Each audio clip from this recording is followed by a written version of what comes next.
Welcome to I Testify Conversation Station.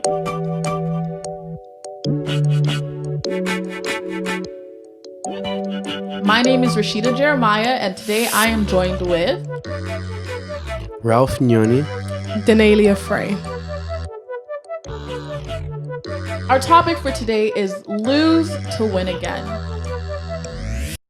Today's quote of the day is taken from John 12, verse 24, and it says, Jesus said, "Unless a kernel of wheat falls to the ground and dies, it will by no means produce fruit." Black and white, short and tall, big and small, lose and win.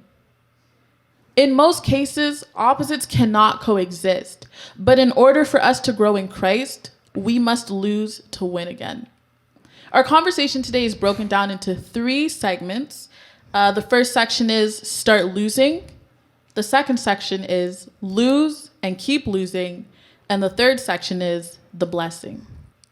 So thank you guys for joining me today on I Testify. I'm very excited for us to get into this conversation. So we're going to start in the first section, which starts with start losing.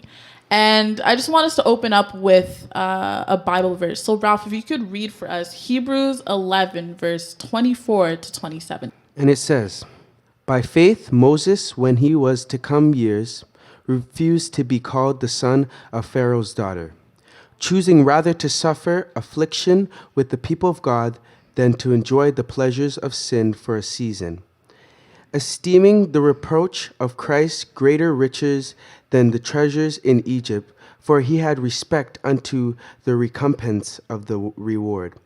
By faith he forsook Egypt, not fearing the wrath of the king, for he endured as seeing him who is invisible."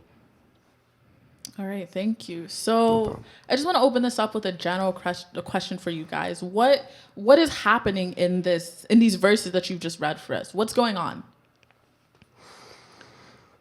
Moses is basically deciding to not be identified by who his parents are, instead to be identified by who his heavenly father is. Do you have anything to add? I can see that he really doesn't want to be mixed up with anything that's going on in Egypt, wants to show his own image as a person and who he really is and where he comes from. So would you say that in this experience that Moses was having based on these verses, was he winning or was he losing? Like what was his position?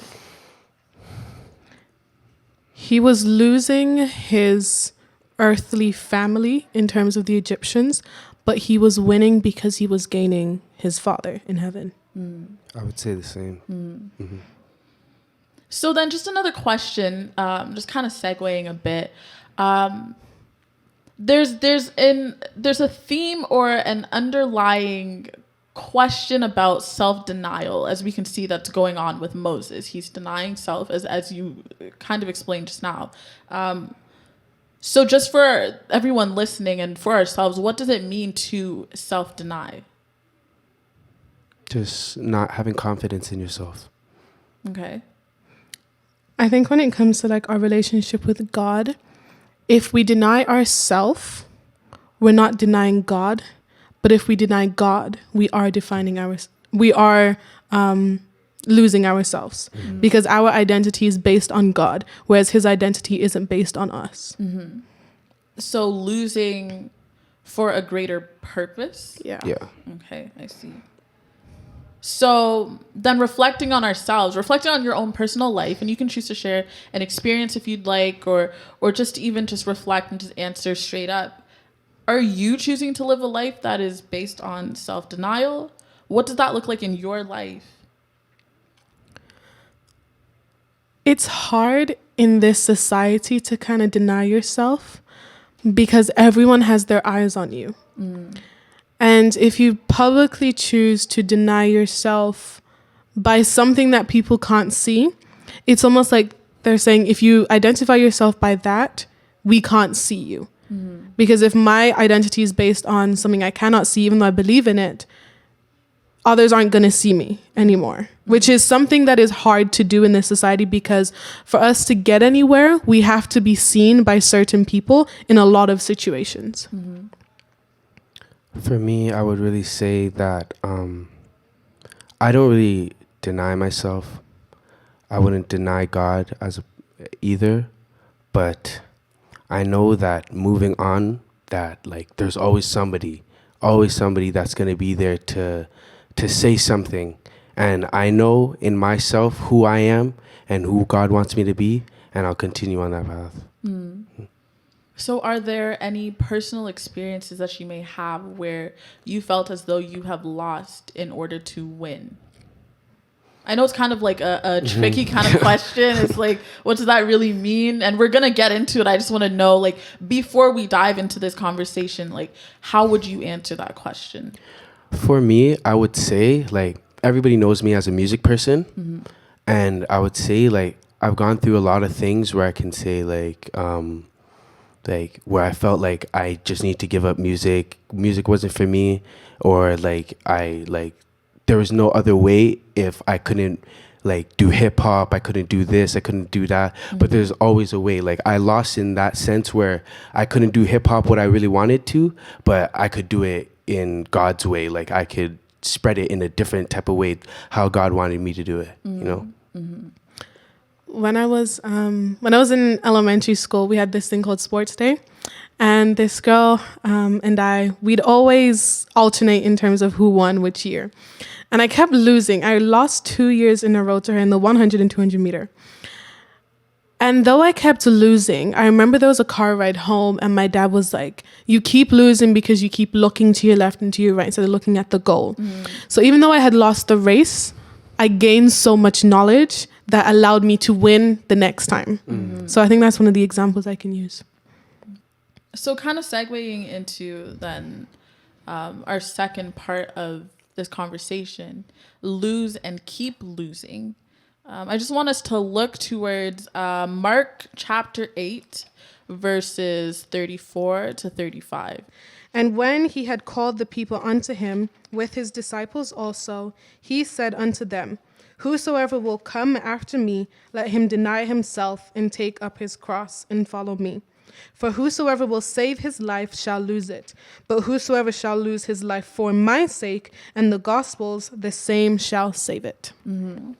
So this is a very loaded set of verses. There's a lot going on here, but let's first start and focus on saving your life. What does that mean? What does it mean to save your life? I've been a person that's always been bad at saving money. So I kind of look at it in that sense where I have to put aside specific things because in the end, when it's time for me to use it, it will work. So whether it's maybe I have to put aside like an argument I could possibly have. I'm just going to, instead of doing that, I'm just going to continue on so that I can gain more things instead of slowing myself down, if that makes sense. Mm. Yeah. Yeah.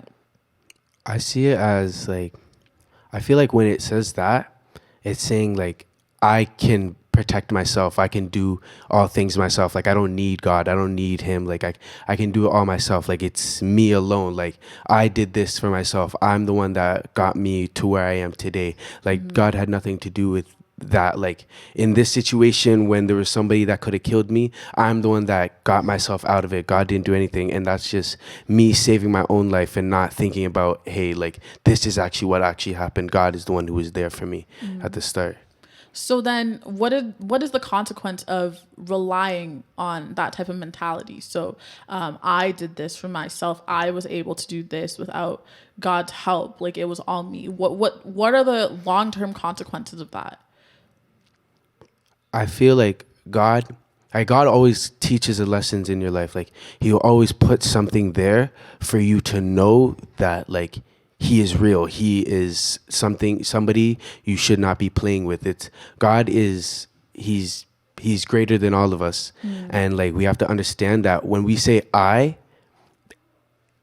it's something that offends him because we know that Jesus is in our hearts, but we choose to think that it's us alone. And so in the long term, I feel like God would show us that, like, yeah, you may have had all this for your life, but sooner or later it's going to come back to haunt you. There was a time where I basically broke my ankle, ended up having to have surgery and screws and whatever. And in that time, at the beginning, I had crutches and I had to learn to rely on these crutches. And I see as if I decide to depend on myself, if I hadn't depended on the thing that was given to me to help me to stand up, to help me to move forward, I would have been in pain. Because I would have had to put pressure on something that wasn't strong enough. There are parts of us, parts of our lives, of our personality that are not strong enough for us to rely on. But we're literally given like crutches in a sense, whether it's our relationship with God, whether it's the Bible, whether it's devotionals that we can rely on that will help us to stay upright and to move forward.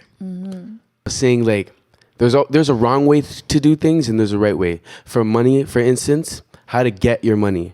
You can work hard for your money, get an education, get a good job. But there's some people out there who are doing the wrong things, maybe selling drugs, doing all this stuff. And I feel like that's one of the things that like some people, they like say like, oh, like God didn't help me with my education, didn't help me with this. So like, this is my only resort of getting money. But sooner or later, it's going to come back to you when like you ended up getting caught. And like now you have to go to jail and you have to suffer the consequences of what you've done. When before you could have asked God for help, you could have kept on moving, you could have got that education and been a better person, got the money the right way, you know?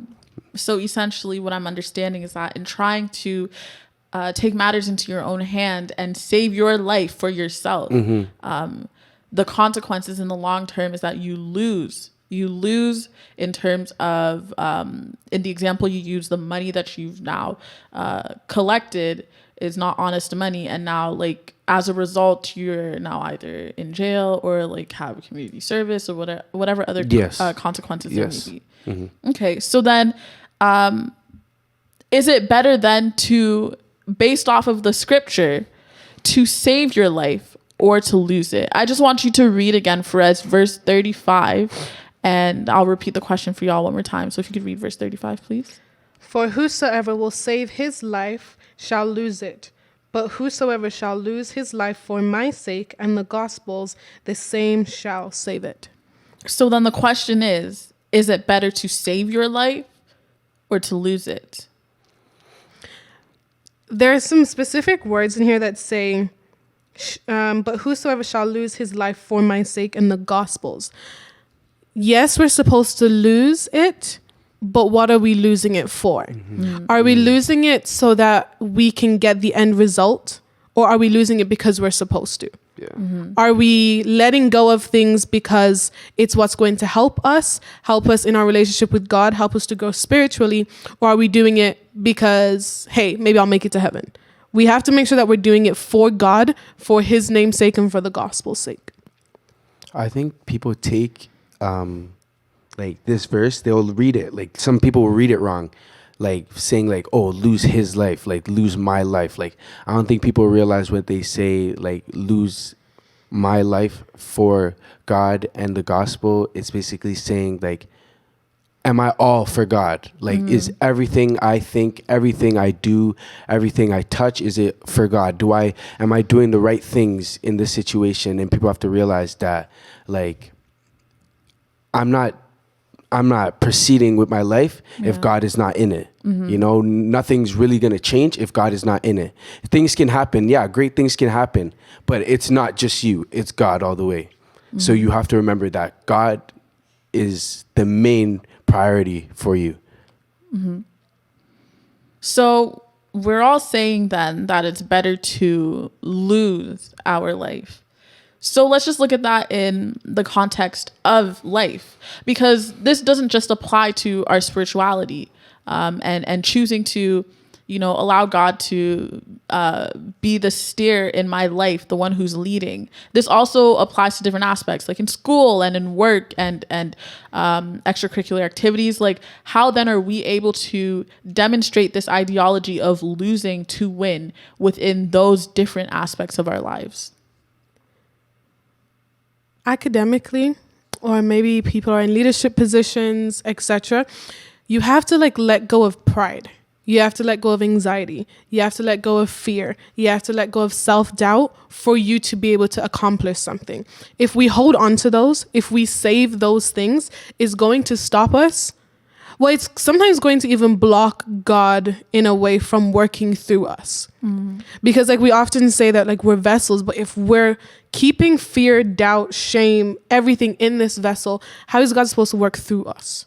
Right? Like when you have a filter, if there's things blocking the water from going through it, it's not going to work. We have to let go of those things and literally just let God lead. So trust, eh? Yeah. Oh, okay. Yeah. I feel the same way. And so what can we practically do daily in order to accomplish this lose mentality? Main one is prayer. Always pray. No matter where you are. You wake up, you pray. You go to bed, you pray. You're moving to a different place, you pray. No matter what. You always have to speak to God. Let him know you're there. Let him know that like you need his help and you want him in your life. And sometimes people hear pray, like, you know, when you're in church and then you're explaining a situation and like the old lady in church says, just pray about it. Prayer is not staying on your knees for half an hour. Yeah. Prayer can be you just saying, God, I'm upset with you right now, but I need your help. It could be you getting a piece of paper and just writing. For example, I know sometimes when I'm upset with God, first of all, how could I be upset with God anyway? The audacity. But sometimes when I don't feel like talking to him or I literally don't have the words, I will always go to my prayer journal because I'm communicating with him in some way. We're so quick to call up our friends when there's new tea or new drama. Fill God in on the tea and the drama. Tell him what's going on. Yeah. Tell him how you feel like you've been stabbed in the back. It's not just about asking him for things. It's literally about building a solid relationship with him. Just the same way that we do with friends. You have to hang out with someone, get to know them, ask them questions, find those answers to build that solid and stable relationship with him. For sure. So we're saying then through prayer, and you gave examples of different ways to pray. So not only just being on your knees, but through journaling, like you said. What else can we do? What would you say to someone who isn't necessarily a strong believer of Adventism or Christianity, and you were explaining to them this lose to win mentality? What methods would you share, or what would you advise them to do in order to become stronger in not only their faith, but in understanding what it means to lose daily in order to win? I've been told this a lot. Like, it's not something particularly that everybody wants to do, but the main thing, like, if you can't explain it yourself, tell somebody to pick up the Bible. Just let them know, like, everything you want to know. If you want to know everything that I'm thinking, you want to know why I think this way, why I think God is the main way to go, pick up that Bible and learn it yourself. Because I can help you along the way. I can teach you some things, but like everything that you really want to know, if you want to know more than what I can tell you, pick up the Bible, learn, do what you do in school, educate yourself. It's also important to figure out who the person is. What are they into?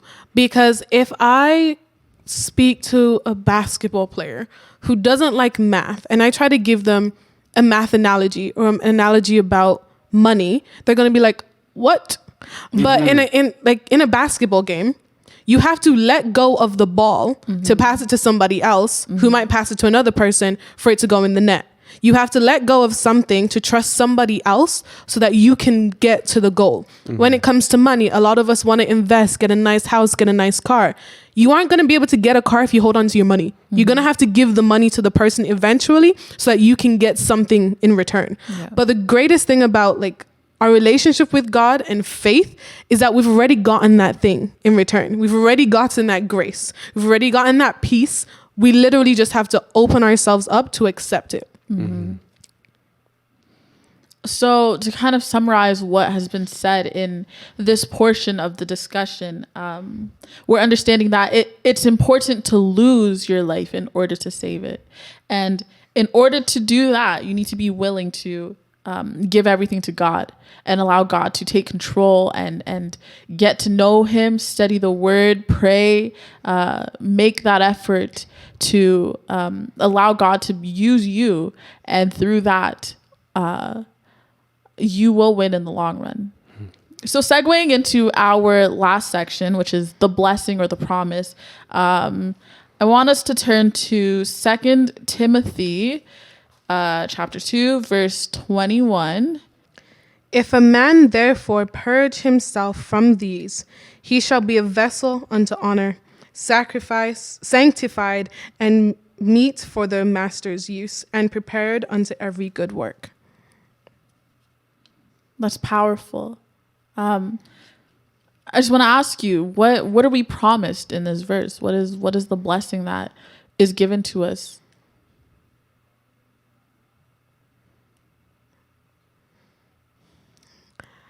That we shall be a vessel. And oftentimes we look at that as this really amazing thing, which it is, but it's also extremely scary. Because for God to be able to work through you, it might mean you have to lose a loved one.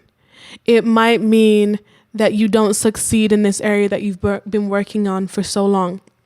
A common term among our generation is like, you've got fans. Yeah, you got people that are surrounding you. Not many are supporting you, but at the same time, these people are still looking at your life.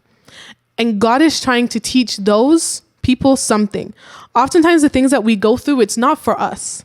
God's trying to teach somebody else a lesson. Yes, through our tests, we can have our testimonies, but sometimes God is telling somebody else's story with us, which is very, very scary and hard. Yeah. Hey. That was a good explanation. Did you hear that? Yeah, she killed it. Yeah, she killed it. I can't even say anymore. Yes, that's absolutely amazing. The way you worded it, you really just There's nothing else to say. There's nothing exactly. I really don't have anything to add on top of that. Like you really did summarize it in a perfect way. I think something important to keep in mind though also is that God uses us all for different purposes. And like you said, I'm really just reiterating what you said. I think that's something that we should keep in mind when we're on our daily adventures, the things that we do. I think it's important to keep in mind that people are always watching and looking at what you do and looking at how God is using you and how you're being a vessel. I say this all the time when I'm praying, and especially like with a team of like for music ministry or anything like that, I'll be like, God, help us to emulate you in everything we do. That even one person may look at us and be blessed by what we have done for your glory. And I think that's so important to keep in mind, even as we go through our different battles and even as we lose, but then in turn gain in the end and win.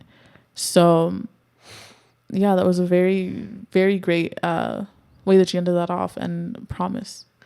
We talk about like vessels, and oftentimes when I think about a vessel, I think about, what's the word, like a pot of clay, right? Yeah. And in terms of like what we were talking about before, to let go and let God, sometimes we're broken. Straight up, we're broken. No one's perfect. We're all broken in some place. Maybe we're a bit cracked. Maybe we're missing something. But let's say we're shattered into all these pieces. Some of us are holding on to these pieces. You can't hold anything in a broken vessel. So we literally have to let go of our broken pieces, give them to the person. In this case, it's the master. In this case, it's God. And he'll fix us. But some of us are too prideful. I'm going to be honest. Sometimes I'm too prideful. And I don't want to say, God, I'm broken, because I have to admit that something is wrong. And oftentimes we don't want to admit that something's wrong. Yeah. But that's the only way that we can be fixed and we can be repaired and put together. That's one of the things that when we were preparing for this discussion was studied upon in terms of losing and losing again.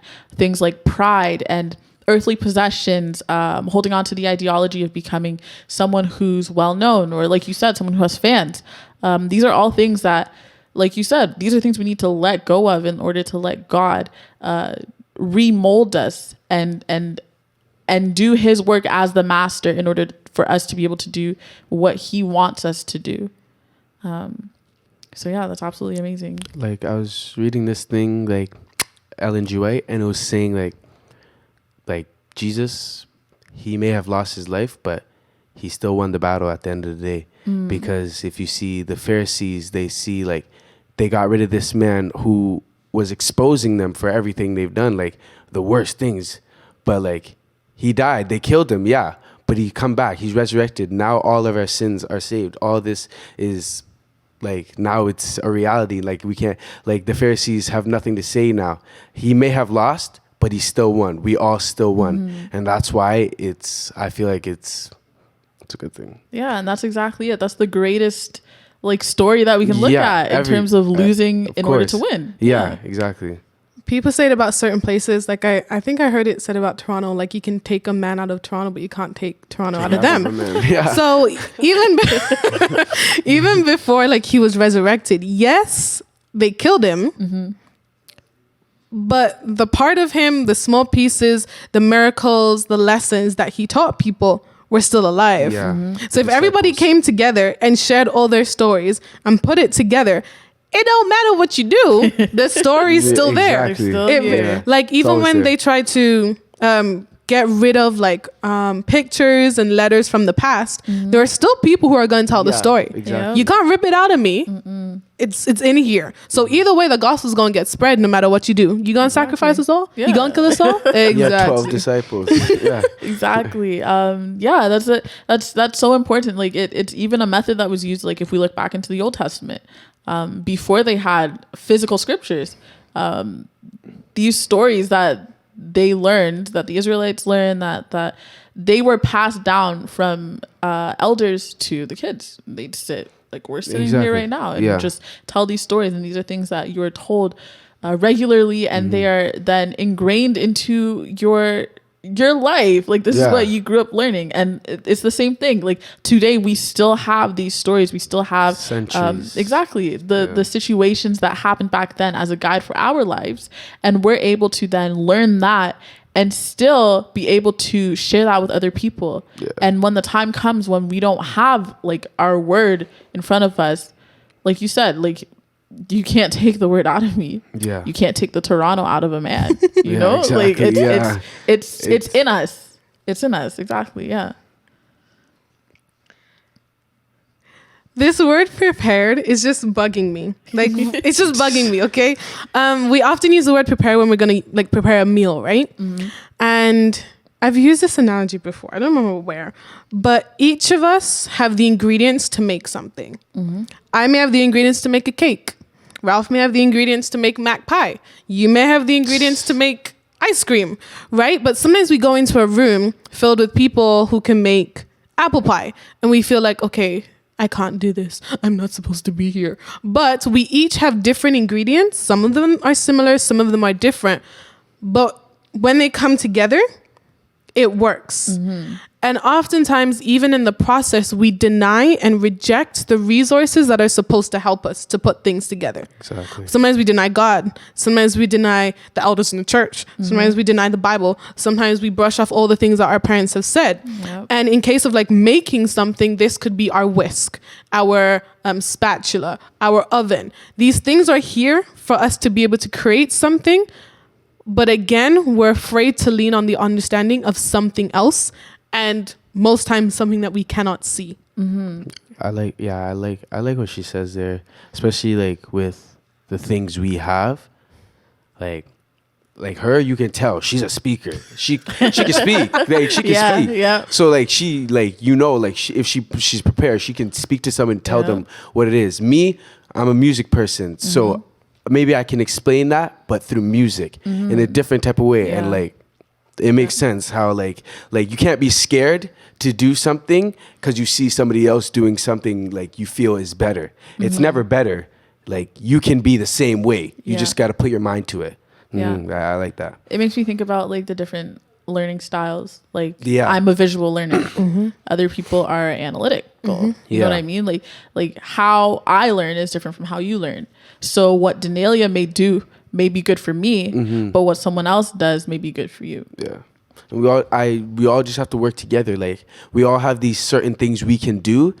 Even if one person does something different, that's perfect. Now we can work together to make it a bigger spread, you know? So like, yeah.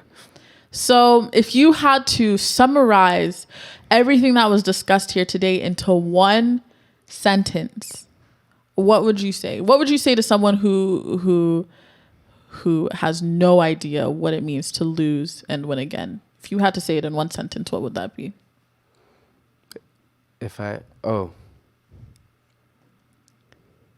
I'll never lose with God.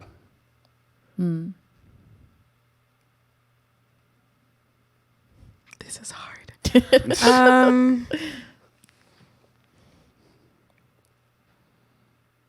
I guess figure out what does it mean for you to lose and figure out what you need to win. Do you have what you need to win now, or do you need to let something go to gain it? And that's really it. You heard it here. You heard their advice for you. If you're trying to understand what it means to lose and then win, they've given you the advice and they've given you the tools that you need to be able to do so. This is I Testify, Conversation Station. My name is Rashida Jeremiah, and we'll see you next time.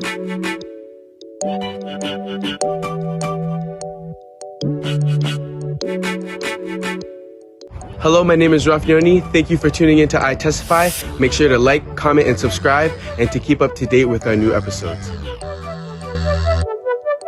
Available on all podcast platforms.